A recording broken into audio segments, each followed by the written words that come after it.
What's up, everybody? Welcome to the Lambo Plays podcast, episode 25, UFC Vegas 54 here.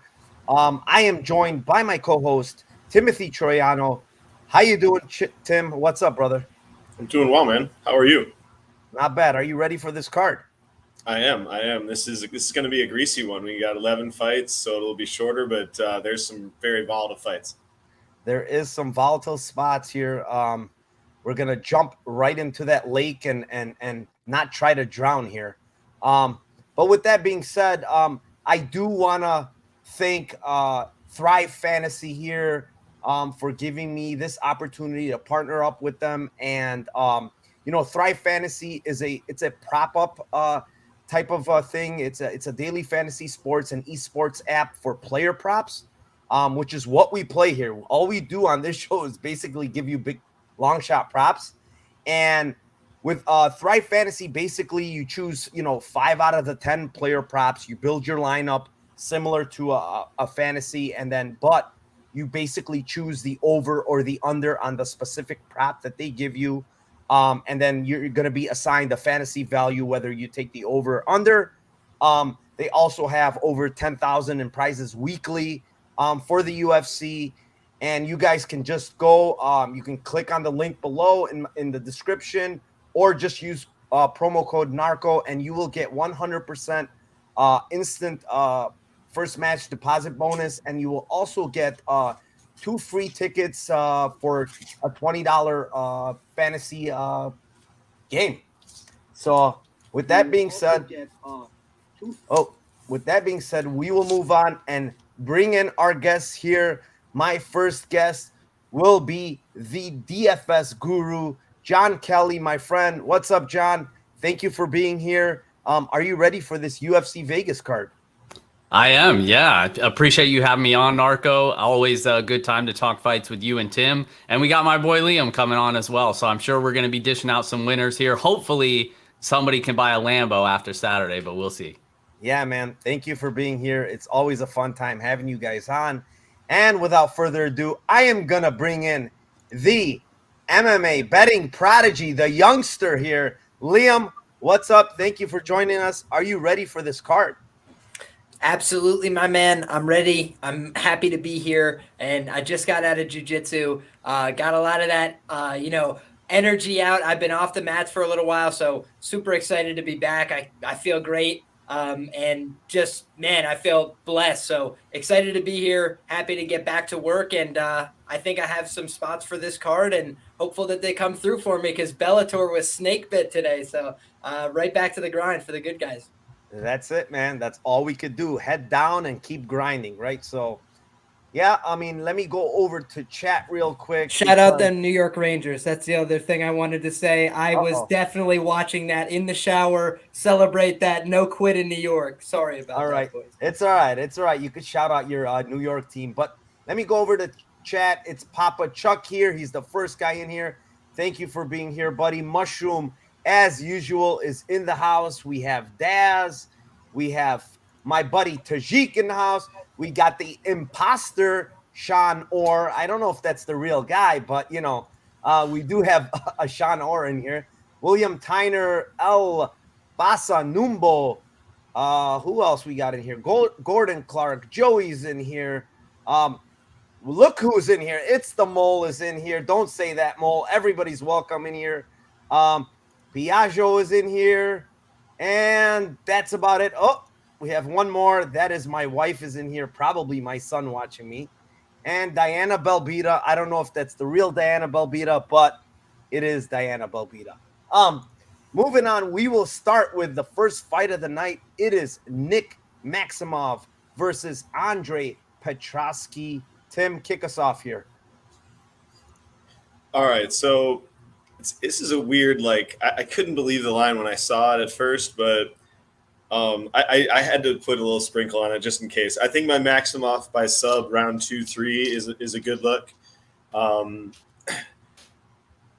Might lose the first round. It could be a little bit hairy. So as that gets deeper, plus 800 for Maximov sub. And then I'll let you guys go. But there's another hilarious line that I saw earlier, but I'll let you guys go and play it. All right. All right, Maximov by sub. John, what do you have here for your Lambo play? Yeah, so I had Maxima by sub written down as well. What was the number you said you have, Tim? I saw a plus 360 still available on FanDuel. Yeah, it's pretty much the best you're going to get. Okay. Yeah, Just checking. You can get sub 2-3 as well for like plus 800. Sub 3 is plus 2200 if you want to get greasy. But yeah, I would look at Maxima by sub just because I think he's the better grappler here. I think we all expect this to play out on the mat. Late round props I don't think are bad as well if you believe that Petroski is going to gas a little bit, and I definitely lean on that side. So yeah, that's basically how I'd look at it. I don't have any official play on it, but if I were going to bet a Lambo play, then it would be Maximov sub or Maximov late round props. All right, John with the late round props on Maximov. Liam, give us some love here. Are you going with your guy over there from the East Coast? Yeah, actually I am. And, I could really just give out the money line here as my Lambo play, right? It's plus 300 is that cutoff. I actually played it at the plus 325 tag. It was like an off-market number at my local casino. So that was a number that I was willing to get involved on the dog shot here. I think it's going to be a competitive fight. I think it's going to be pretty greasy. I do think that, obviously the cardio that we have seen is a little bit more reliable so far on the other side, but I also thought that Puna kind of let that fight slip away from him. Sometimes these judges tend to score just the, second half of a round. So he kind of just let that slip away. I thought he did the better effective damage throughout the fight. So I think Petroski could do that same kind of thing here. And he might be a little bit more competitive in those wrestling and grappling sequences because of his background, because of his high level training. And, I just don't want to fade this camp right now. They're doing great things. I think that especially at this huge plus number, I'm willing to get involved on the other side. So yeah, my Lambo play is the money line here, but I also just think, in terms of you guys that have DraftKings, I don't have access. They don't want to play with me for some reason, but I think the split decision on Petroski, this is probably going to be a fight that goes to the cards more often than not, in my opinion. And if that's the case, then I think that we could, probably get a greasy win for Petroski here that plays out close, and the judges might be split like they were for the Puna fight, because these are the kind of fights where if you're rolling through positions and one guy's on top and then the other guy gets on top and they're threatening a sub, you never know how the judges are going to score that. So it's plus 1,800, I think, on Petroski by split decision. So I've never played a split decision prop. I can't get down on that, but if you can, I thought it was interesting. All right, so he is on the Petroski side.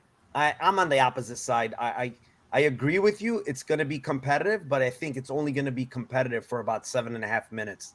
I think after that, Maximov takes over. The gas tank is just a world of difference here, man. Like, when I look at Petroski, and the two fights that stick out, obviously, are his losses, right? Aaron Jeffrey, defended takedowns. When he was taken down, he gets up, he makes him work. And by the second round, Petroski looked absolutely toast. He goes on to stop him there. Similar thing happened in the Brian Battle fight. Like, he takes him down, Battle makes him work, he gets up, and then he chokes him out in the second, but he looked clearly really tired in the second. The difference here to me is, like, Maximov is going to push the grappling himself. And the guy just does not stop, man. Like, the guy's going 15 minutes, like, no problem, grappling. I mean, straight grappling for 15 minutes. And the guy has a really, really good gas tank. And I think he's just going to drown Petroski, to be honest. I think Petroski is live early, but I also believe that, Maximov has pretty good durability, and he's the much younger guy here. And if you look at both guys, who is the guy that you think is going to improve more overall? I think it's the Maximov side. He's much younger. I think he's going to improve more. And the cardio is just such a big difference, man. And a lot of people are saying, Maximov's striking sucks, Petroski's striking is better, but I don't believe that, because Petroski is very one-dimensional, man. It's overhand left after overhand left after overhand left. He never throws combos, never. He's a one-shot type of guy, and he's very, telegraphed. And, I mean, his striking to me is not very good. Does he have more power? Yes. But I give, like, the striking advantage overall with the kicking game, I give it to Maximov over Petroski, to be honest. So give me the round 3 prop on Maximov. It's plus 1,400. I think he drowns this guy and eventually gets him out of there in the 3rd round. Did you guys see the line on the round 1 KO for Petroski? Yeah, it's a huge line. I saw it. Something ridiculous. But I honestly think Maximov is pretty durable, man. Like he took. Oh yeah, I mean it's kind of an unknown is my point, and it's like the line that they're giving on KO for Petroski is like it was plus 1,600, and then you look at like Chookagian plus 500. So like we're actually living in a day where you could get Chook at KO plus 500 and Petroski plus 1,600. That was funny. All right, moving on. Fight number 2. It is Carlos Candelario going up against Tatsuro Taira. Before we go on to John, there's somebody in chat that I think he has like half his mortgage on this fight. But go ahead, John. Who do you like here for your Lambo play? Yeah, I mean, I'm with your boy here. I think Taira, I think he's the side here. I'm not taking the dog shot on Candelario. As a Lambo play, I'd look at Taira sub in round 1 at plus 550. I mean, if the guy's if he's half as legit as the hype coming in to the UFC here, you know, he's definitely got some strong back takes. Candelario, we've seen him at times on the regional scene put himself in some bad spots here. So if Taira takes the back, I think he could sub him. I think it probably happens early. So I don't hate a plus 550 stab on Taira by submission in round 1. I would prefer I'm not playing him at the money line, but I would prefer targeting a submission prop just because I do think that is his most likely path to victory here. All right. Taira sub 1. Liam, what do you like here, buddy? I'm going to keep it interesting by saying Taira sub 2 because I was looking at Taira sub 1. So, yeah, basically, as far as I'm concerned, you know, when people leave the holes, the opportunity for people to take the back, these kind of gaps, if somebody has really good back takes, that's all it takes for them to take advantage and keep it for the whole round to put them in a lot of dangerous positions. And we've seen some guys who are trying to manage like 25-minute title fights, you know, just concede to, you know, trying to ride it out, conserve energy, really not trying to pursue a finish. I don't think that we're going to see that from a guy who's 22. I think he's going to go balls to the wall trying to, you know, kill this guy. But I also think, you know, Candelario is not a bum. He's had guys that are pretty talented on his back before. I just think that the pressure is going to be too much. The guy just had to go through a tough weight cut for the 2nd time in a row. He was sick. Nothing for me is leading me towards the Candelario play, especially the context surrounding the fight now. And I just think that the UFC is like obviously trying to build Taira. They put him in the promo package for the last card. Didn't work out. All right, rebuild it. They put him in the, if you don't know, now you know again. Like, I just think that everything about this card and this guy is like more built towards his side of the fight. Whereas I think Candelario is a guy that they just want to have in, you know, the staple. I think he could win UFC fights, but I don't think he can win many UFC fights. I think he's going to be a lower level guy, and I think they see upside in Taira. So I think they're trying to strike while the iron's hot and catch a guy who's maybe not 100% and maybe isn't well suited for 125 at this point. So I think that there's some open questions on the Candelario side that make me think Taira has a good chance to finish. Yeah, I mean, when this fight was booked the first time, I had Candelario at plus 270. I had the over 2.5. I can't say I have the same anymore because, I mean, the guy clearly looks like he's still sick or something, man. He's got those raccoon eyes. You know, 2 weeks ago, he had an illness. Now he's the last person to weigh in again and had to, you know, cut another half a pound. I said this before that I don't want to look at weigh-ins anymore, but when someone's clearly compromised and he was sick 2 weeks before this guy's off. Like he's sick coming into this fight. I think he's pushing himself because, as I mentioned, like on Twitter, like if this guy was to probably cancel again, he might just outright get cut from the UFC. He might not be there. So he's just probably like, man, screw it. I have to fight through this. Even if I take the L, you know, whatever happens, happens. I mean, I had an original bet on the over 2.5 at minus 110. I arbed out of that. I don't like it anymore. I'm taking Taira inside the distance, but for my Lambo play, I'm going to take Taira round 3. It's plus 1,000. when Candelario's fresh, he's actually pretty good at defending subs. I've said that all week. He had Candido on his back a couple of times. The guy is a super, super high level BJJ practitioner, and he couldn't get him out of there. He even reversed position in those spots twice. Mounted guillotine got out, arm triangle got out. We're talking about a guy that was a second-degree BJJ black belt, and he's doing this. So is anything Taira that's going to give him, that's something he hasn't seen? I doubt it. But I do think he's going to break him in this fight because he just doesn't look right. And, 2 weight cuts, being sick, there's a lot of evidence that this guy's going to be getting out, getting taken out of there. So give me the round 3 prop. It's plus 1,000. I'm going to go with that on the Taira side. Tim, what do you got? Yeah, I got to preface the same thing. Like a few weeks ago or 2 weeks ago, I was feeling the same thing. I was going to take a shot on the points and maybe the split decision props on this fight. I just can't bet very confidently on this fight at all. I can't. I mean, like, I think that I've gone back and forth so much, so it's kind of like the same thing that you're doing. Like, I think I'm going to end up being on the Taira sub earlier as opposed to late. I think that if he does what he's supposed to do, I think that he will get him out. I did cash out. I had a Candelario bet at plus 210, and I did cash out as soon as I saw him like struggling on the scales, and just in general, I just don't like the look of it. So yeah, I'll take a small stab on the sub round 1 and round 2 on FanDuel, the combo. All right, so everybody on Taira here. Before I move on, I do want to thank everybody in chat. I think we just broke the record for this show. We got 65 people on this show. We got a lot of John Kelly lovers in the show. They are killing me right now. I mean, come on. It is funny. I have to say that. But we will move on. It is fight number 3. It's Verna Jandiroba versus Angela Hill. We'll kick it off to Liam. Liam, what do you got here?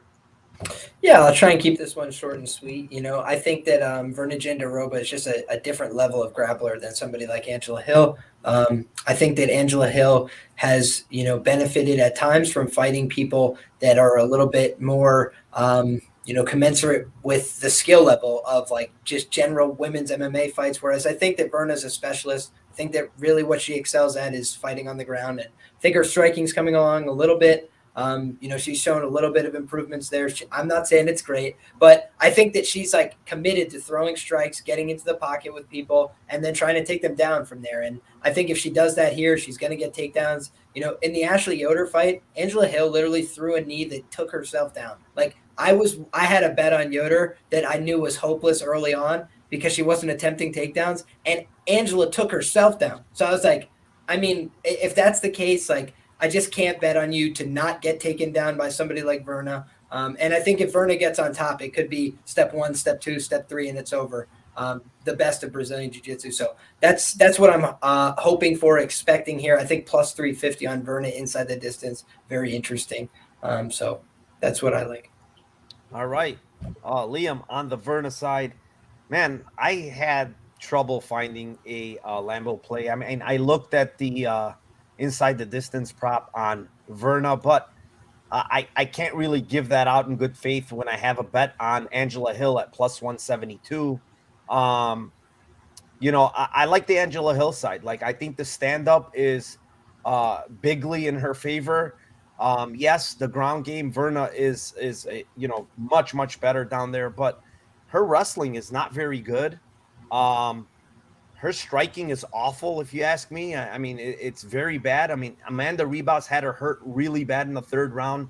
I just don't think her striking is anywhere near good. A lot of people are high on this girl, but I played Ribas pretty big in that last fight, and I'm going to go right back to the well. And the only thing I can give you, honestly. Do you not think Ribas would out-grapple Angela Hill? Sure, but I think she's a better wrestler than Verna Jandiroba is. That's my issue. Jandiroba's wrestling to me is pretty awful. I think she got a takedown in that fight. Yeah. Maybe I misremembered. She did get a takedown. She did. But do you like her wrestling? Do you think her wrestling is good? I don't think it's bad. I don't think that she's always as persistent as she should be, but if you look at the quality of grapplers she's faced in the UFC, it's very high. And if you look at Angela Hill, that's not the same level of grappler. So I'm like, is she going to not try and wrestle Angela Hill? I think she's going to. And like I mentioned, I just think I've seen examples of Angela Hill like taking herself down. Like even if somebody doesn't attempt takedowns proactively, she ends up on her back, or in like bottom of mount, or like just he ends up in horrible positions. And if you do that one time against Verna, the fight could be over shortly thereafter. And I just have a vision of that happening here. Verna, I think, could show people things that high-level grapplers don't always come around in any division, but I do think that she's just been with the other high-level grapplers of the division, Ribas, Dern. That's as good as it gets, literally, in women's MMA. So I just think she's going to show there's levels. Yeah, I mean, I'm not saying that's not possible. I just, looking at her history, the way she gets takedowns is just not really, great shots or something like that when she's getting these people down. So that's the problem I have. Yeah, I know she's facing good grapplers, but the way she's getting takedowns, it's not really from wrestling. Like she doesn't have really good wrestling when she's getting these people down.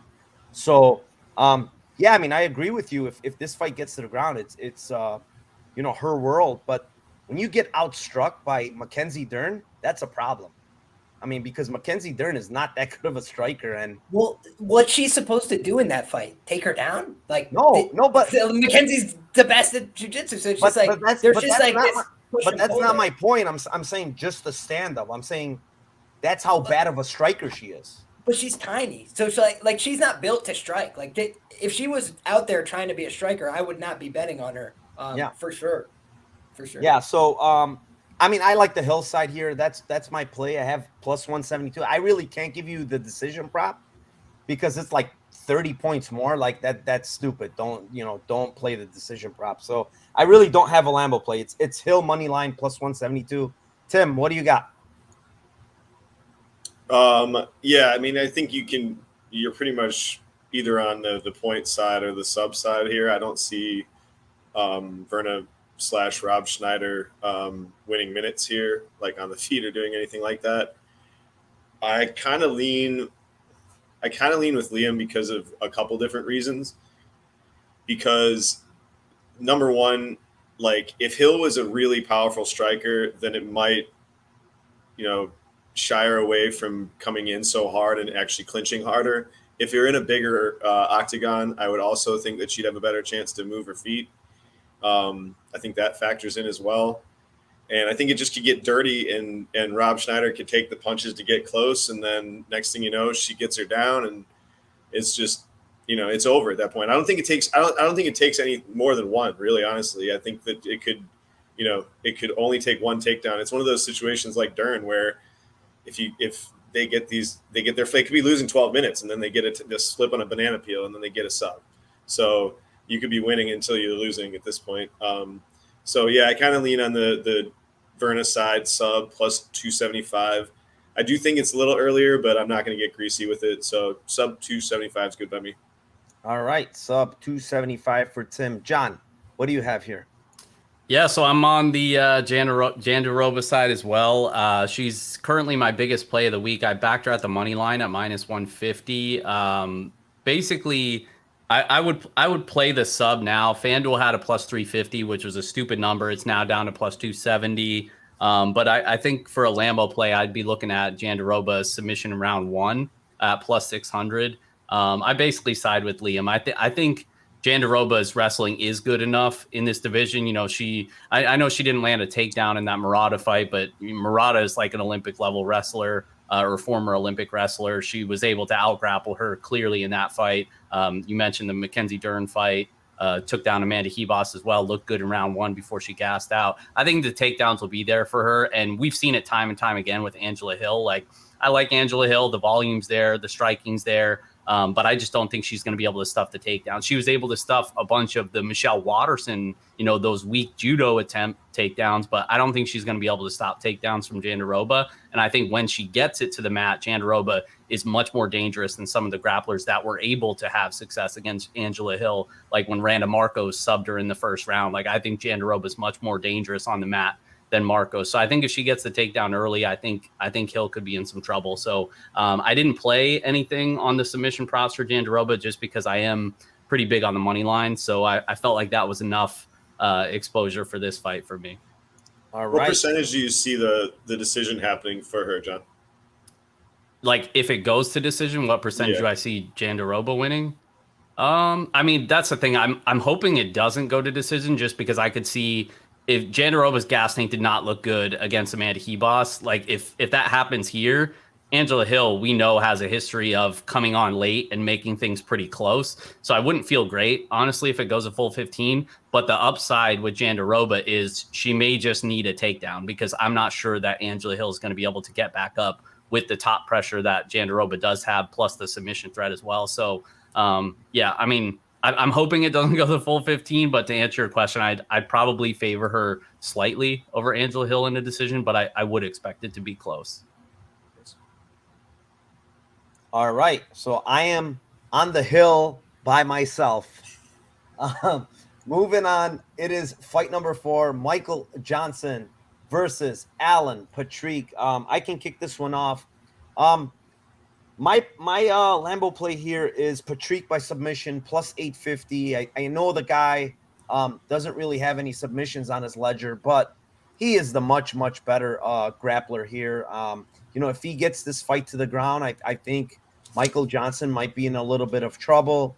Michael Johnson does have pretty good takedown defense and get-up game, but Patrick is such a madman, man. I like watching some of these fights on tape.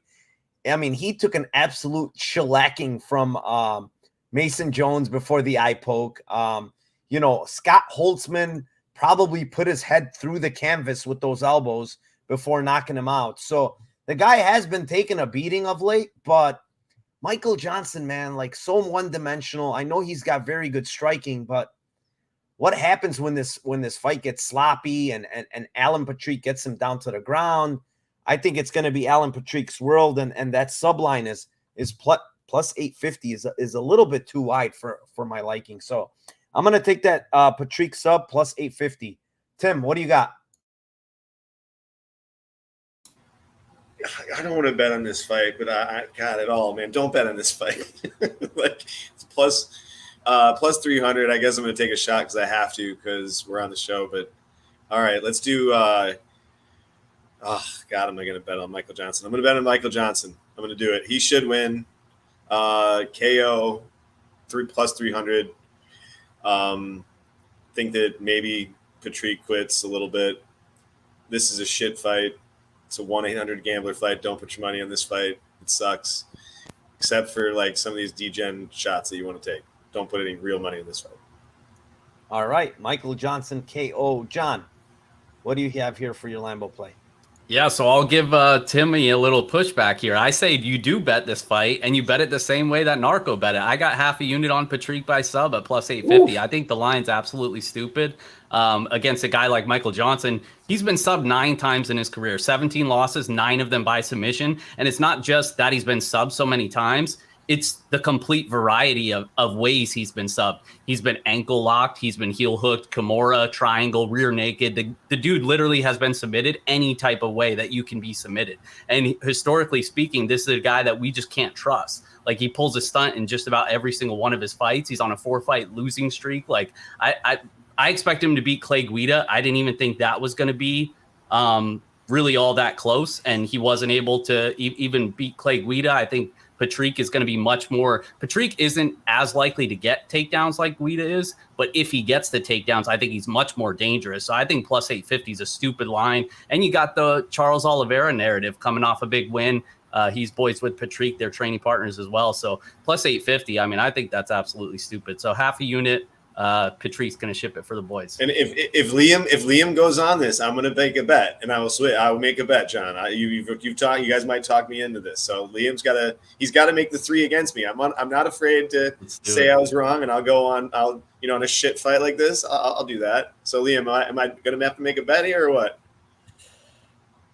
So here's what I'd say. I haven't yet made the bet on Patrick by sub because I already have exposure to Patrick on the money line, and I already have exposure to the fight not to go the distance at plus money, like somebody shouted out in the chat. Both these guys are liable to be finished. Both these guys are liable to check out of the fight. But I do think that Patrick just has a much more logical path to winning this fight, whereas Michael Johnson has a similar path in every fight, which is to a eventual self-immolation that makes no sense. And he's like 3-8 a career as a favorite. How are people still betting him at chalk? Not me. I will not. I can't. I just can't. Even if he wins, I can't.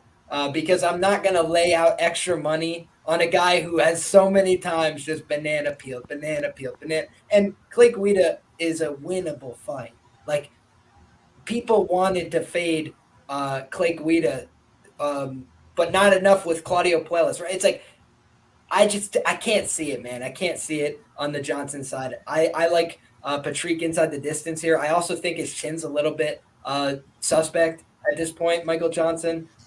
I know we haven't seen it as much in the fights, but I just think he's absorbed such a amount of damage over his career. Patrick is kind of a spazzy striker, but he does have some knockouts, I believe, in the UFC. So I just don't want to put it past him, and I don't want to give the same submission line that everybody else did. So plus 375 on the inside the distance for a fight that I do expect to end inside the distance. We have seen Michael Johnson self-immolate a number of times, so including a late heroics knockout from the Josh Emmett side once upon a time as well.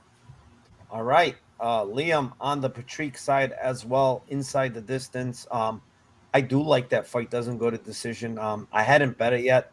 I was waiting. I shouldn't be waiting because I was hesitant where, Patrick just survives and doesn't get takedowns and it goes to decision. But I do agree with you. I think this fight ends one way or another. Moving on, we will move on to fight number 5. It is Viviane Araujo versus Andrea Lee. Kick us off here, Tim. What do you got? Yeah, I mean, I think that this is screaming split decision. Just a close fight where potentially Araujo has a good start and gets some grappling done. The more grappling she does, the more tired she's going to get. She tends to gas out in the third. I think the third is won by Lee at a very high clip. I think the first round could be won by Lee, but I think I kind of lean that the first round's won by Araujo at probably a little bit like 60-40 ish, and then you're going like splitting hairs on the second round. But I think it's going to be won by Lee. I don't mind Lee by points. It's not a good enough number, so I'll take the split decisions on these guys at 7-1 and 8-1. But I think Lee's the side at 7-1. All right, Lee 7-1 on the split decision. John, what do you have here? Yeah, so I bet Andrea Lee on the money line at minus 115 to win a unit. I like Andrea Lee in this spot. In terms of a Lambo play, I actually didn't really have one. So I'm going back to the well with the submission prop. Basically, just bet every type of submission prop up and down the card, and you'll hit a Lambo here or there. You're bound to get lucky on one of those. But yeah, Lee by sub plus 1,200. Araujo historically slows down after round 1. Lee's been improving her jits in the past couple fights. I know she's faced some pretty poor grapplers recently, but if Araujo gasses out, it wouldn't be the most surprising thing to me. But like I said, I'm on the money line here. I like Lee. I think she's going to fight for your money a lot more so than Araujo. I think she's a better overall striker than Araujo is, and especially as the fight goes into the second and third round, I really think that it's going to start to swing in her favor. So minus 115 money line is an official play for me. But in terms of a Lambo play, we'll go Lee by submission plus 1,200 or maybe a round 3 prop as well. All right, John, submission plus 1,200. What do you have here, Liam? Yeah, I mean, if we're gonna try and get a Lambo tonight, we're gonna need to get something that's big plus money. Maybe this Andrea Lee round 3 at 26-1 just seems to be calling my name. If you got somebody that slows down and you got somebody that's a builder in Andrea Lee, right? She doesn't really have this thunderous power. She's not gonna hit you with one shot and send you across the octagon most of the time, unless you're Cynthia Calvillo, shout out. But I just think most of the time it's gonna be a cumulative beatdown.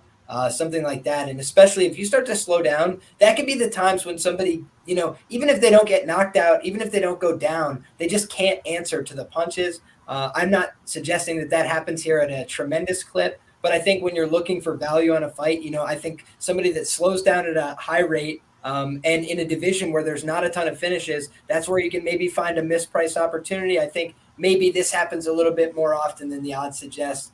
Because Andrea Lee is going to be coming on strong as the fight goes on. And that's what she said her game plan was as well. I like to make sure that fighters aren't like, I'm coming out here to storm her in the first round when I'm thinking, she's going to slow cook her. And she said, I'm going to try and slow cook her here. I'm going to try and make her work. And I think that that's the kind of things that could set up for a round 3 finish. And she's been showing that she's been pursuing finishes actively in her recent fights. So give me the late finish here for Andrea Lee.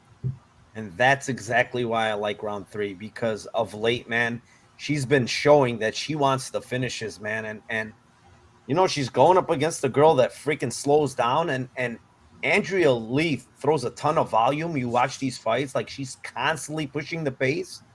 And I don't think Viviane Araujo is going to like that in the second and third. So I think as much as she tires in these other fights, especially in her last fight against Chookagian, she really slowed down in the third. I think Lee is going to make her even more gas in this third round. And I think, she's going to go for the finish because it just looks like that's what she likes doing lately. So plus 2,600, kind of an insane line. I know it's women's MMA, but you got one girl that's historically a gasser versus one that isn't. And, of late, this girl's been finishing. So, yeah, I'm right there with you, Liam.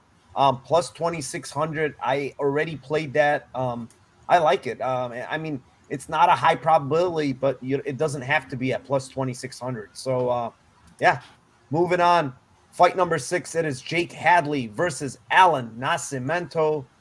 This is you, John. You kick us off here. Yeah, so this is one, I think Nascimento is probably a live dog in this spot. For the Lambo play, I said Nascimento by points at plus 600. I do think it's going to be a pretty competitive fight. Like my official breakdown when I broke down this fight, I did pick Hadley, but it wasn't like super confident. I just think the number doesn't really reflect how close this is going to be if it does go a full 15 minutes. Nascimento, the more experienced, much more experienced fighter. Hadley, more of a grappler, but Nascimento's never been subbed. He's a black belt. He's a tricky grappler as well. And we saw, he went to a split with Raulian Paiva on Contender Series, went to a split with Tagir Ulanbekov in his UFC debut. And in that fight especially, like people were questioning, the judges included, did he win a couple rounds off his back there just because he's so active with his guard and even landing elbows when he's not throwing up submissions as well. So this could be one where, yes, Hadley's getting takedowns, but we've seen Hadley even on Contenders against Mitch Raposo, like he wasn't doing a whole lot, especially in round 1. So if that's going to be the case here where he lands takedowns, but there's not really a ton of activity, and maybe Nascimento's,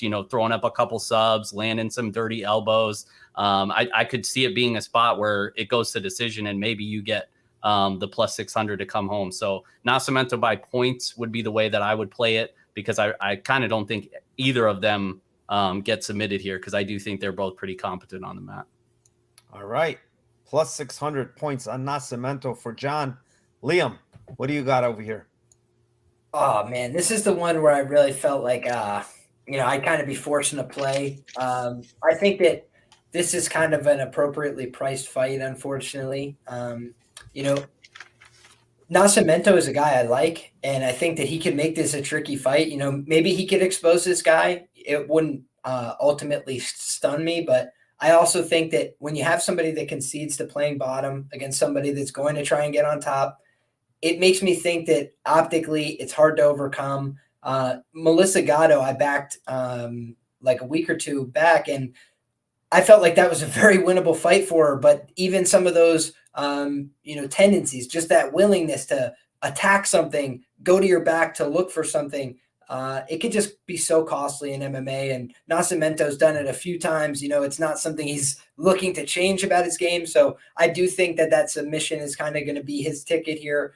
But I don't think he gets it. I think more often than not, Hadley probably rides out top time to a decision victory here. But it should be a fun and competitive fight. Nascimento is no slouch. He's gonna make him work. He's gonna make him scramble. But I worry that physicality is gonna favor Hadley here.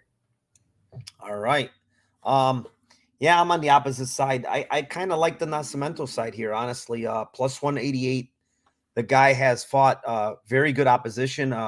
Another guy that Jon didn't even mention is Ricardo Ramos. He fought him too early on in his career.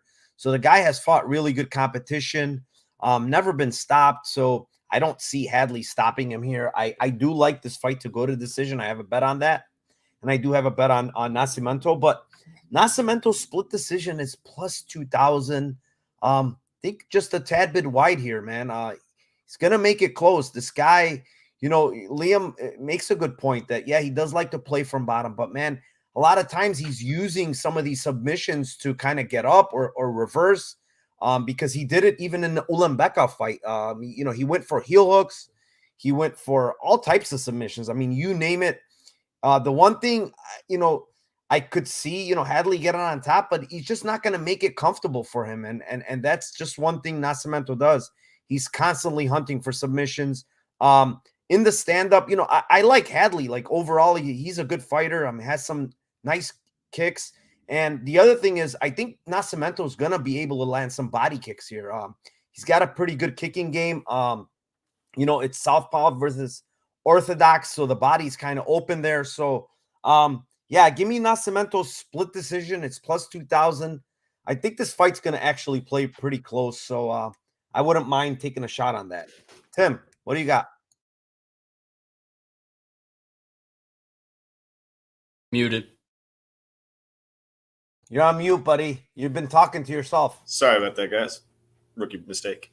I kind of agree with all you guys. I think that Liam's right that the decision is going to be kind of what most likely happens. I also think that the split decision is just poorly priced because he fights very close fights, and he fights close fights against guys that are more credited than this guy, and you have potential for first fight jitters for him as well as his first round in the Dana White Contender Series. He did absolutely really nothing in that fight, so he could do that in the first round and lose the first round here, and then have to win 2 in a row, which is possible, but they could also be very close, like we're all saying. So just basic pick. Like I'm gonna probably play all these. I think the fight goes. So I like the Hadley by points. It's not high enough, but 6-1 again for Nascimento points is just kind of ridiculous, and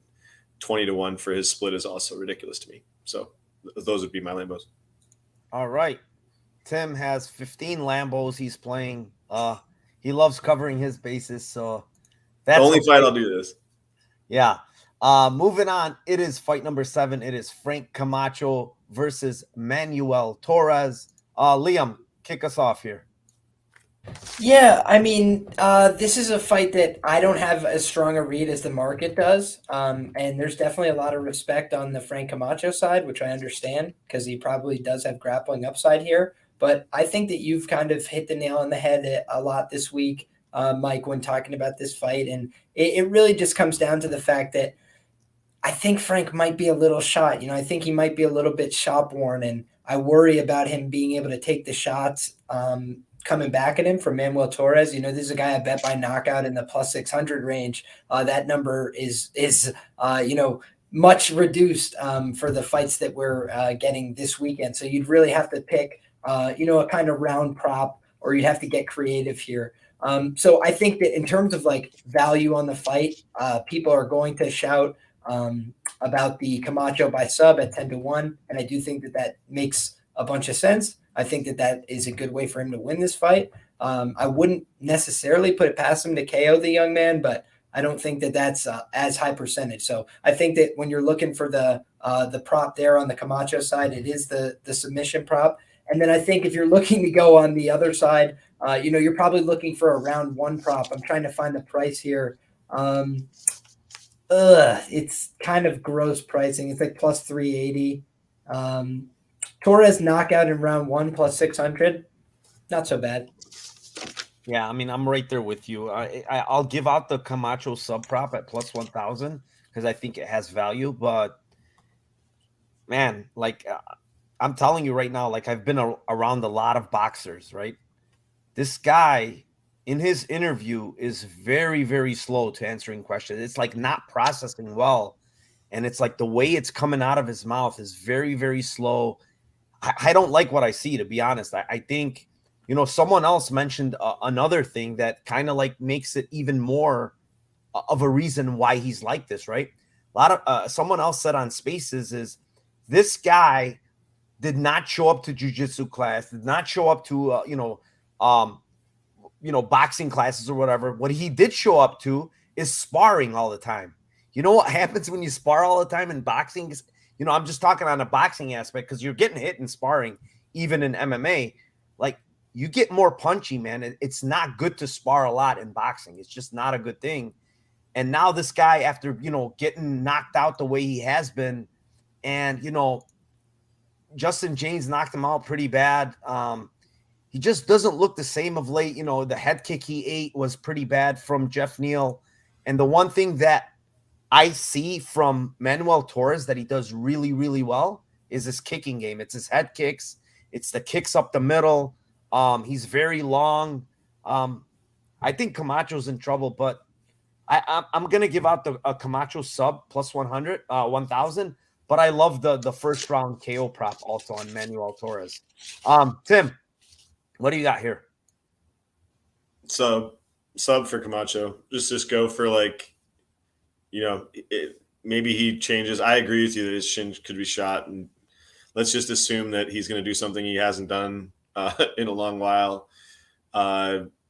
He has the edge on the ground. I mean, I think that's pretty. I don't know. I think it's pretty clear. I mean, the guy that Torres is getting like subbed by dudes that like worked at like White Castle and stuff. So like heel hooked, and it's not really good. It's not a good look. So it's one of those things where it's like, are we going to assume that he's going to go out with a rational game plan? Probably not. So I don't mind people taking the shot on the KO1. I'm probably actually going to make a bet on that as well. I'm going to go sub, but yeah, 10 to 1 is too high a number for a guy that's a BJJ black belt has an edge on this guy on the ground. All right. Submission also for Tim. John, what do you have? Yeah, I'm kind of surprised, Narco. You and Liam kind of stole my thunder here. I thought I'd be the only buddy on Torres KO1 plus 600. I think I've seen nothing but love for Frank Camacho out there, and I really don't get it. Like, there's a lot of sharp people on him. I feel like a lot of times, like we'll say like, well, he's just a more proven fighter. We don't know much about this other guy.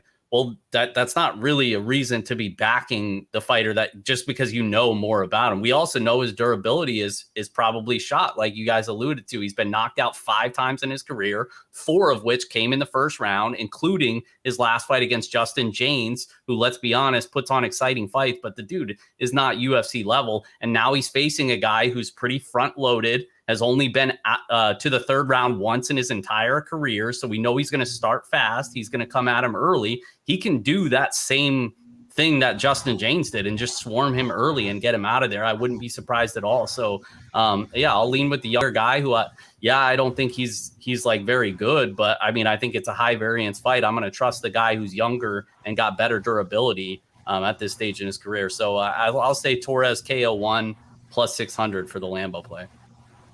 Yeah, I mean, I like the Torres side. I think this guy is shop worn. He to me, he doesn't look right, man. And we'll see. Maybe I'm wrong, but I think the first, I think he's gonna get head kicked, probably knocked out here, to be honest. But moving on, fight number 8 is Caitlin Chookagian versus Amanda Ribas.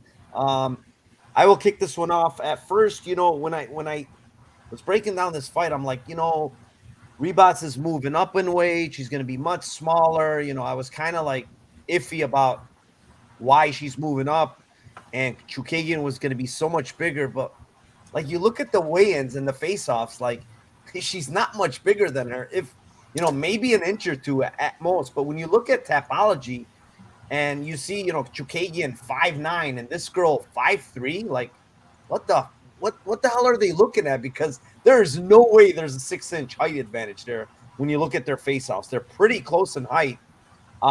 Their reach is pretty close. You know, for me to find a Lambo play, I think I'm going to go with Ribas, split decision, plus 1,000. You know, all the Kias that, you know, Chookagian does, she's pretty much a decision machine.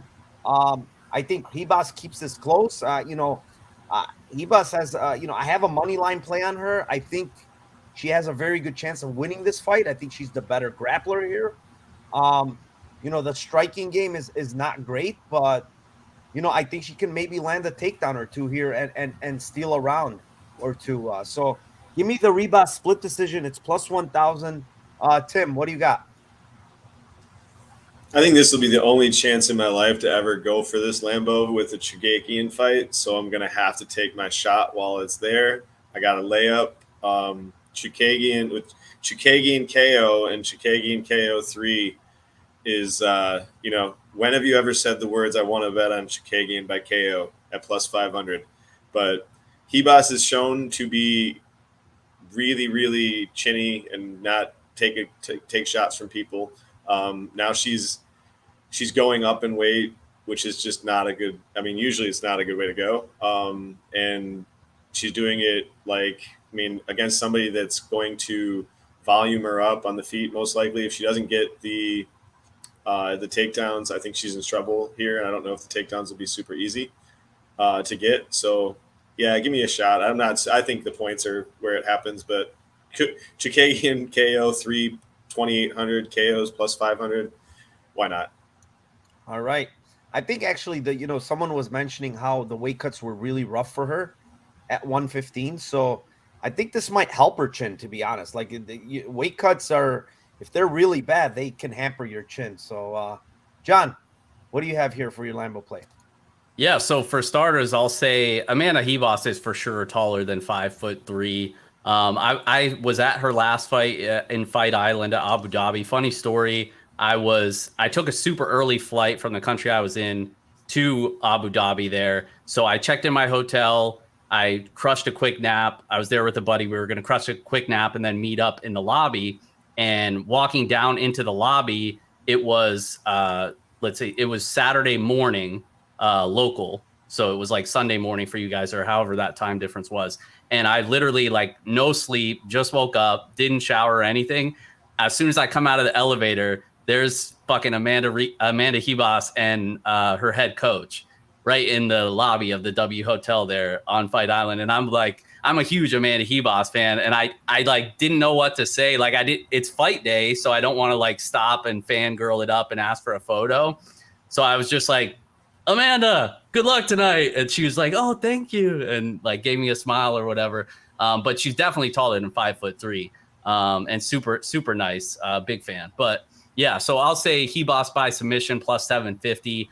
The size does concern me a little bit, moving up to 125. And it's not like Chook's a bad grappler. You know, her grappling, I think it's more her takedown defense that isn't great, not her grappling. You know, we haven't really seen her be put in too much danger in terms of the grappling. I do think Ribas could potentially land takedowns.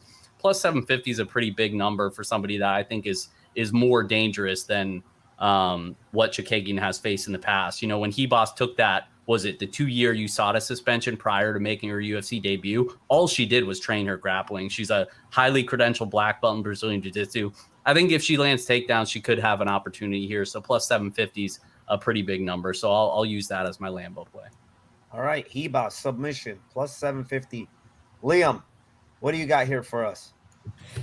Yeah, I'm not going to break any news here, but I'm also going to, again, broaden my net, right? And what I mean by that is we've seen that, Caitlin Chookagian, 2 of her 4 losses have come inside the distance. I know that it's been against a high level of competition, but I kind of think that Amanda Ribas is, a very talented fighter. I think that in her own right, 125 pounds should be an improvement. I think that the reasons you guys mentioned about weight cutting, I do think that matters. I do think that we've seen fighters go down in weight and have a negative impact on their chin severely. Dan Hooker is a recent example that comes to mind. So I think that we might see an improved chin out of Amanda Ribas. And additionally, I don't think that Caitlin Chookagian is somebody that possesses a ton of natural power anyway. So she might try and sit down on the punches here, but I think that Amanda's going to be able to take them, get inside. And I actually think she might out physical her and like rough her up a little bit in the clinch, get on top of her. And I would not be stunned if we saw a positional TKO, because we have seen Chook physically controlled on the ground and beaten to a TKO as well. So plus 500 on Amanda Ribas inside the distance. I have already bet that. All right, plus 500. Ribas, ITD. I like it. We are on the same side. Moving on is fight number 9. It is Luis Smoka versus Davy Grant. Tim, kick this one off. Yeah, I'm going to take a chance on the dog here by submission, plus 750 on FanDuel. Grant has a tendency to make mistakes, and if this fight happens to hit the ground, I don't know if that it will, but if it happens to hit the ground, Smoka has the edge there big time, so I'm going to take a shot on the sub plus 750. All right. Sub plus 750 on the Smoka side. John, what do you have? Yeah, I think this is just a high variance fight. We're expecting it to be fireworks for as long as it lasts. So why wouldn't you take Smoka inside the distance at plus 490? If he is going to win, I think it probably comes by a finish. Do I think he does it? No, but plus 490 in a fight that I do think is going to be a high variance style, just because that's the way that Davy Grant typically fights. And Smoka's just so untrustworthy that I would never want to back this dude at the money line. So if you are going to play him, I think if he wins, it probably comes by a finish. So plus 490 is not the worst look here. All right. Smoka ITD plus 490 for John. Liam, are you on the Smoka side or are you favoring Grant here? So here's the thing. Davy Grant's one of my favorite fighters in the UFC. I do think he could definitely win this fight. And I have a little bit of concern just based on the market confidence. Davy Grant's normally a guy that I'm betting standing over there by myself with that plus 200 tag, waiting for him to knock out Marlon Chito Vera, right? Like I'm normally a lone wolf betting Chito Vera, and now the market has come around on Chito Vera, on Davy Grant. And now the market really seems to have come around on him pretty strongly. And they're pricing him like he's already like knocked this guy out. Like I think that Davy Grant has a very volatile style. He's been knocked down in some of his recent performances, even the wins. He's absorbed 200 significant strikes last year in the UFC. He's 36 years of age. He's dealt with a ton of injuries in his career as well. So I think that there is potential for Smoka to catch him either with a power shot, drop him and submit him, or to catch him in a takedown attempt and just out-grapple him. But that being said, it's a highly volatile fight. I prefer, violence. I think somebody's going down in this spot. I think both their styles lend themselves towards that. And so for all those reasons, I did end up on a Smoka ITD bet myself. All right. Also on the Smoka side is Liam. I honestly had a hard time finding a Lambo in this fight. Like you guys mentioned, it is volatile. I do favor Grant here. I kind of think Smoka is pretty much done at this point. Just looking at his last couple of fights, Morales knocked him down with the weird overhand right while he was blitzing in. That's kind of what Davy Grant does. He throws those wild overhand shots from different angles. You don't see him coming, and that's what knocked out Smoka in that fight. Now you go 2 fights before that, and it's El Teco, and El Teco was absolutely lighting up Smoka in that first round before Smoka took over and got him out of there. So it's like, man, he hasn't really looked good in his last 3 fights. Yes, he's won 1, but he didn't look good even in the one that he won. So for me, I think Davy Grant's going to get him out of there, to be honest. I think it's going to be one of those awkward angled punches that he throws, and And Davy Grant is one of those guys that it's very hard to find somebody to train for that fights like Davy Grant, because it's very awkward the way he throws strikes. Spinning back fist, 360 spinning back fist, 2 in a row, and the guy's just hard to prep for. And I think here, I think he has a pretty good power advantage here, and I think I'm going to give you round 2 for Davy Grant. It's plus 500 on BetMGM. Maybe he doesn't get him out of there in round 1, but he might get him out of there in round 2. It's not a very confident take, to be honest, because, again, I couldn't really find something I really liked in this fight. But moving on, we will move on to the co-main event. It is Ryan Spann versus Ian Kutilaba. John, kick this one off. Yeah, so this one doesn't technically qualify as a Lambo play because it's not quite plus 300, but it is one that I actually did bet myself. Ian Kutilaba, round 1 KO at plus 250. I believe that's still available on FanDuel. So almost the 300 criteria, but I feel like it's just too good that I had to give it out just because I think it's just so clear to me. I've seen this fight play out in my head so many times. Kutilaba sparks this dude inside round 1 every single time. Like Ryan Spann is, yes, he's going to bring some variance into the fight, but I mean, 5 of his 7 losses have come inside the distance. 3 of them have come by knockout, but he's been hurt in basically every single one of his fights. Like he's doing the chicken dance. Basically every single time somebody lands clean on him, he's stunned, he's wobbled. And against a guy like Ian Kutilaba, who most of his wins have come by knockout. Most of them have come in the first round. That's typically how he fights. Like, I just think he's going to bring it right away. And as soon as he connects on this dude, he's going to be hurt. And we know Kutilaba is going to go for the kill. So I like Kutilaba, round 1 KO, plus 250. I'm on the KO prop as well, but that's minus 115. All right. Kutilaba, round 1 KO for John. He's seen this fight play out 100 times. And it went the same way 100 times. So I like that confidence. Liam, what do you like here? Yeah. This is one that, I don't want to be redundant here and give out the same play, but I do agree with John's take almost entirely. So what I'm going to point out is that, a lot of sports books seem to be boosting the Spann KO line. Which is something I always look out for as like a warning sign, a red flag. What I do think is that they are trying to shield your attention from the Spann by submission line at plus 900. I do think that that's a better chance for him to win here. I expect wrestling pressure from Iwan Kutilaba. That's what he's shown in recent performances, more and more reliance on his wrestling pressure, and it's overwhelming at times. But what are the good skills that Ryan Spann has? He's gotten some guard submissions. He's actually got a decent guillotine that he could pull off. So at, plus 900, that's a way that Spann could win the fight. I don't like Ryan Spann. I don't think he's good at, light heavyweight fights, because light heavyweight, being durable, is an asset that you really want to have. And I think that he doesn't have it. I bet a lot of money on people to finish him and made a lot of money. Thank you, Anthony Smith. So I just think that, I'm always looking to fade him. I'm not in love with the price at minus 230, but ultimately I can't go the other way. I like Kutilaba here, and I would be looking at his finish props, his round props, or even contrarian. The decision is like plus 750. I just think it's a little wide because he's the favorite. He's supposed to win the fight. He's had a couple of these fights where he starts to slow down a little bit, so he fights a little more conservative down the stretch.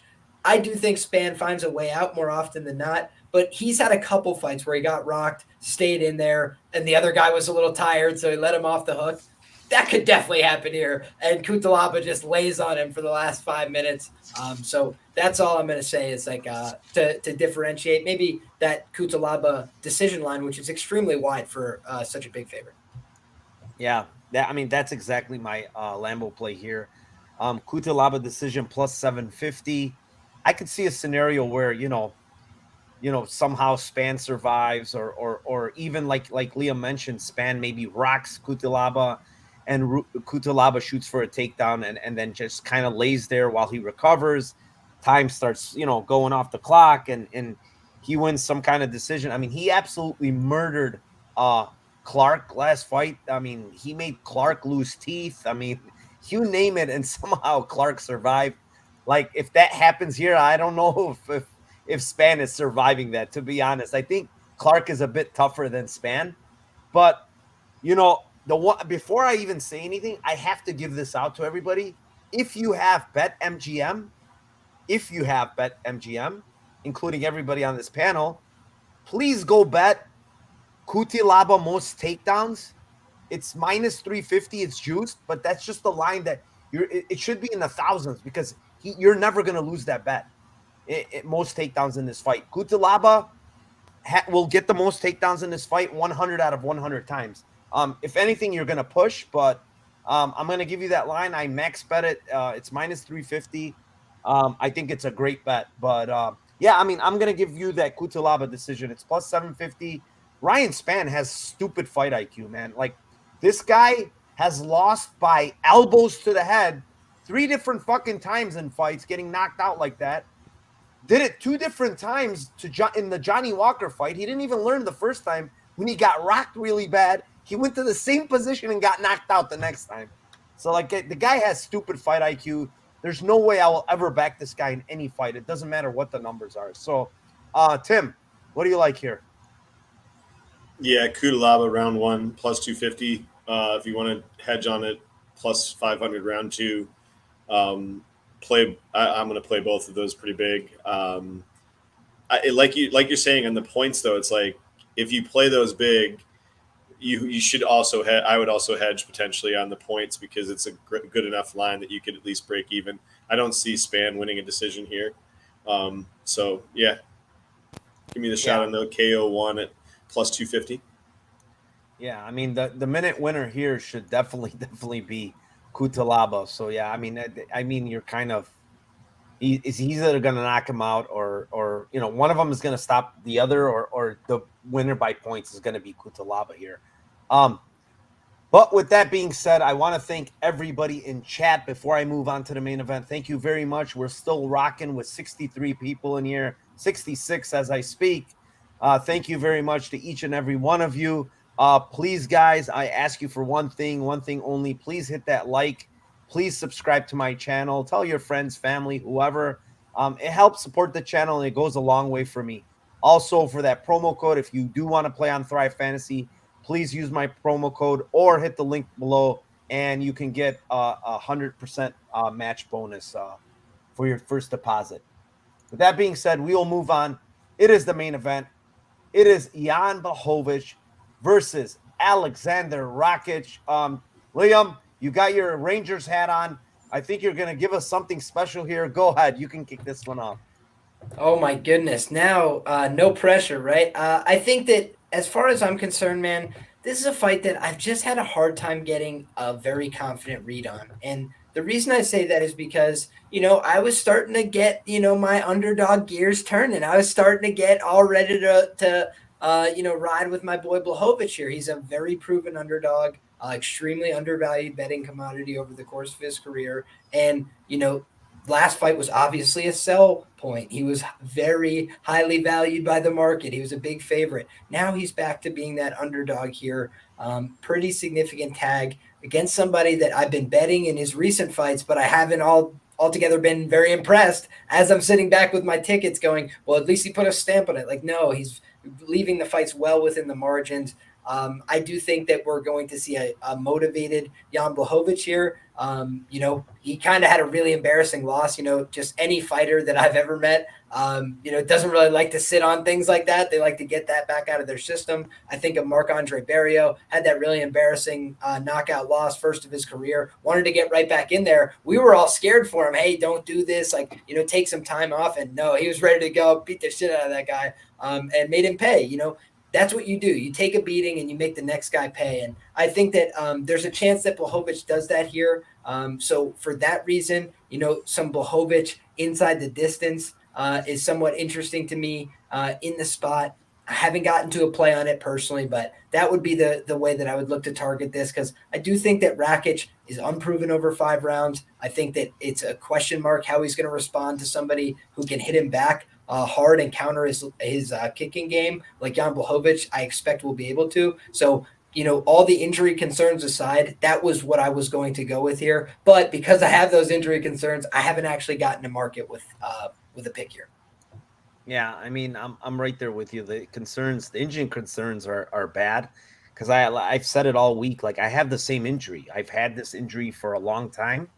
It's my C6, C7, and I get shooting pain down my right arm, and it literally goes numb. And it's not like I can control it. I don't know when it flares up. Like, I'll be at the gym, I'll be doing whatever, boom, and then it'll flare up on me, and it's pretty bad because it lasts such a long time. And then when this guy says that in an article I read, he had 3 herniated discs, and he got kicked and he blocked the kick with his hand, and his whole left side went numb, and he spit out his mouthpiece, and like he thought of the worst things, altogether. He thought he was not going to, recover ever, and blah, blah, blah. And, he gets an MRI and he has these 3 herniated discs, and that's like 2.5, 3 months ago. And now this guy's getting in the ring 3 months later. Like, honestly, like, people think, this shit can happen mid-fight. I'm not even joking. Like, if you get hit and he blocks it or even gets kicked in the head and his neck, it snaps a little, that shit's going to happen mid-fight. And that's what concerns me a lot here. So I really don't know where to go with this Lambo play here. I didn't have a play on this fight. I do have the over here, over 2.5. But I'm going to give you Rakic decision plus 200. Rakic, he just doesn't risk it, man. I mean, he's going to kick you from the outside. He's not going to take big chances. He might land a couple of takedowns here, if he needs them, and kind of like not, laying that guard, not do anything special, throw a couple of strikes when he needs to, and just ride top time, to be honest. And we've seen Jan where he's comfortable off his back, just sitting there at times. So give me Rakic decision plus 200. Tim, what do you got? Yeah, I've been going back and forth between Rakic by decision, like you just said, and Rakic KO 2 through 4 at plus 600. I kind of think like what you said, like it's potentially hits him and he just wants out after a little bit. But it's just I'm not going to bet this fight. I don't really like it from a lot of different standpoints. I do think the side is Rakic for a few different reasons. Obviously, the injury and concerns, and he's younger. He's more athletic. He'll be quicker. And I do think he does have a slight grappling edge. But I'm not going to be betting this fight. So, yeah, I would probably lean towards the points, plus 200 with you. All right, Rakic points for my buddy Tim. John, what do you have here? Yeah, I like the underdog in Jan. I think people are sleeping on him a little bit here. This is a guy who not only former light heavyweight champion, but then he beat Israel Adesanya in what was mainly a striking match. I don't think many people were expecting that. Like, his striking is good. I think he's the more well-rounded striker. I think he's the better striker than Alexander Rakic. Outside of the powerful leg kicks from Rakic, what does he really have here that Jan hasn't seen? Like, I think Jan's a better counter striker. I think he's a more powerful boxer as well. Like, I think Jan could give him some fits here. And Rakic, we've seen historically, like, pretty low volume guy. Like, yes, he's going to fight smart. He's going to fight intelligently, but there's definitely been some rounds where he just doesn't put a lot out there. And against a guy like Jan Blachowicz, I think those are probably going to go to him. And then not to mention what Liam said, Rakic is not proven over 5 rounds. And I just think there's so many factors that I would lean with Jan Blachowicz here. Yes, obviously the injury, whatever, but it's like stuff like that. When you can't really quantify it, like, yes, it matters. But like, if I can't put like any sort of number on it, like, it really, I can't really factor that in too much. Like, I just have to assume that he's cleared to fight. He's going to fight to the best of his ability. If something crazy happens, then yeah, well, but we just saw Aljamain Sterling come back from an injury, a similar one that people were worried about, and he won the bantamweight strap. So, I mean, we'll see what happens, but I think this line's a little wide here. So I like Jan Blachowicz by knockout at plus 470, because the last thing I'll say, yes, I don't think Rakic has ever been knocked out, but like, he leaves his chin up there. Jan's a really good counter striker. We've seen him wobble. Devin Clark had him wobbled twice in that fight. So I just think Jan Blachowicz is getting slept on in general, and the knockout prop at plus 470 is not a bad look. Yeah, I mean, I can't blame you for taking the former champion. What I will say is there's a big difference between the time that, Aljamain Sterling took off compared to the time here and the age difference. That's the big thing. Like the recovery for a 39-year-old for an injury like that is, I mean, you need a long time. The other thing is, I didn't even mention this, like when you go to the doctor and you get this MRI and he's saying that the doctor told him you have two choices. You could either have surgery or you could do therapy. That's not a good sign. I already know this injury is never going to go away from him. Like you can't heal it. So it's a bad injury. I mean, yeah, he got cleared, but I don't know, man. I would favor Jan if I didn't see this injury. I'll be honest, but I just can't do it. But with that being said, we will give you guys, because Mushroom is going to ask, and I'm not even, he already did ask, but the Lambo parlays, please. He already said it. He can't help himself, this guy, but we're going to give it to him. Tim, give him your Lambo parlay, please. All right. I'm going to go with Jandiroba by sub in round 1. And I'm going to go with Nick Maximov sub in rounds 2 or 3 is 62-1. So Tim is not messing around. 62-1 right off the bat. John, do you have one? I do. I'm trying to total it up right now, just so I give accurate numbers here. I can do it if Liam is not ready. Are you ready, Liam? You're on mute. But okay, I'm ready now. Okay, go ahead, John. All right, so I got Tatsuro Taira submission in round 1 plus 550. Berna Jandiroba by submission at plus 270, and Ian Kutilaba by KO in round 1 plus 250, and that gives you about 83-1. Beautiful. Like it. I like it. Not bad. Since Liam is not ready, I will give mine. So mine will be Nascimento decision plus. Oh, were you ready, Liam? Sorry. I think he was ready. I think he did like this. I thought he wasn't ready. I'm sorry. Go ahead, No, Liam. it's all good, my man. It's all good. My man. Go ahead. So what I had for the people today was Verna inside the distance at plus 350. It's the same as our subline on Caesars for those interested. Tatsuro Taira by sub at plus 200. In this case, that's what I could get on Caesars personally. And then Amanda Ribas by sub at plus 750. Total there is plus 11,375. And I'm going to be putting down a wager on that. All right. He gave you guys the sub and inside the distance props for his Lambo parlay. 10 ducats will give you 1,100. All right. I like it. Tailing. Currently. I will give you guys Nascimento decision plus 600, Maximov round 3 plus 1,400, and Rakic decision plus 200. That will give you 314-1. That might get you close to a Lambo if you bet a good amount. But with that being said, again, I want to thank everybody in chat. Thank you very much for being here, guys. We got through this card, hour and 18 minutes. Please hit the like. Please subscribe to my channel. And with that being said, I will leave the floor off to Tim. Tim, tell them where they can find you and what you have going on this week. Yeah, we'll be doing the spaces for the prelims tomorrow at 1 o'clock. And then we'll do the recap with you on spaces on Sunday. This is my favorite show, so we'll be doing this next week. Thanks, guys, so much for joining us. It was awesome, John, Liam, as always. And that's about it. Thanks again, Mike. All right, thank you, Tim. My great co-host, Tim. Please shoot him a follow. Guy is amazing with his props. John, the floor is yours, my friend. Thank you for being here and taking time off out of your sleep, especially your sleep. I can't forget that because the guy is way past his bedtime right now, guys, and he's here for you guys. So thank you very much, John. Go ahead. Tell them where they can find you and what you have going on.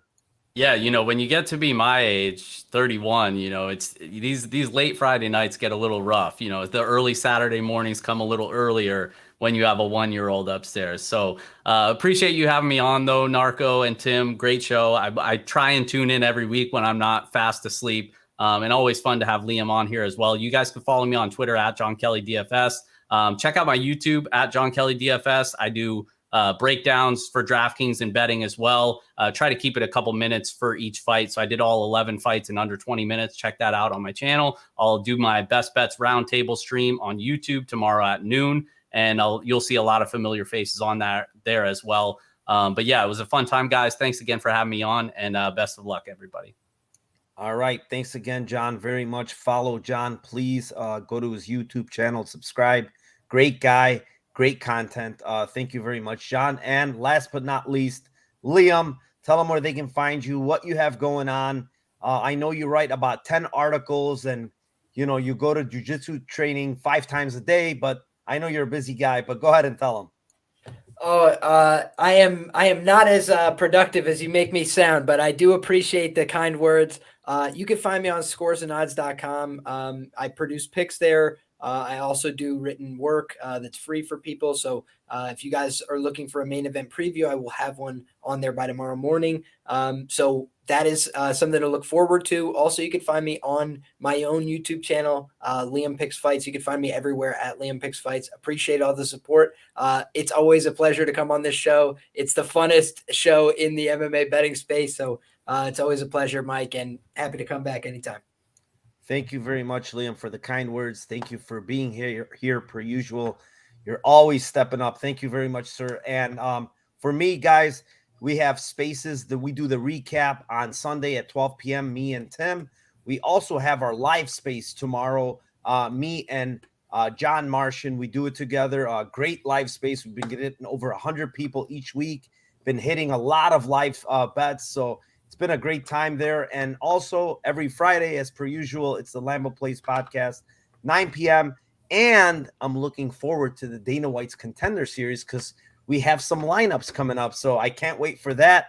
I know Jon Kelly can't wait for that because he also does his own show with that. So yeah, guys, thank you very much, guys. And let's cash some tickets tomorrow. Let's go.